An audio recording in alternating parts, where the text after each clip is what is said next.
At meeting, Biden to challenge McCarthy to avoid default, release detailed budget, per White House M.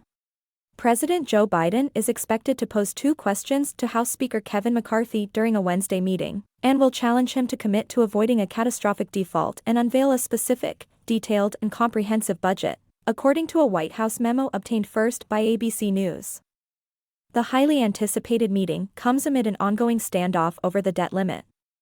According to the memo, the president is expected to ask McCarthy if he will commit to the bedrock principle that the United States will never default on its financial obligations, and whether he agrees with former presidents, including Presidents Trump and Reagan, that it is critical to avoid debt limit brinksmanship. The memo, written by senior advisors Brian Dees and Shalonda Young, notes President Biden will release a budget on March 9 and challenges McCarthy to do the same.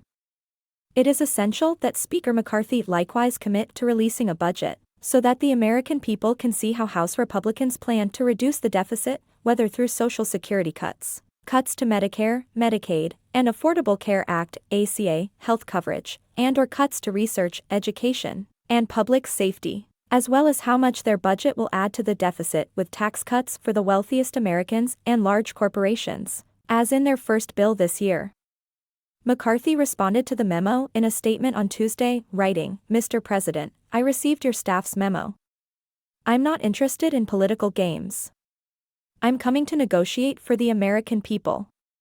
Republicans in the House have insisted on deep spending cuts in exchange for their cooperation on raising the debt ceiling.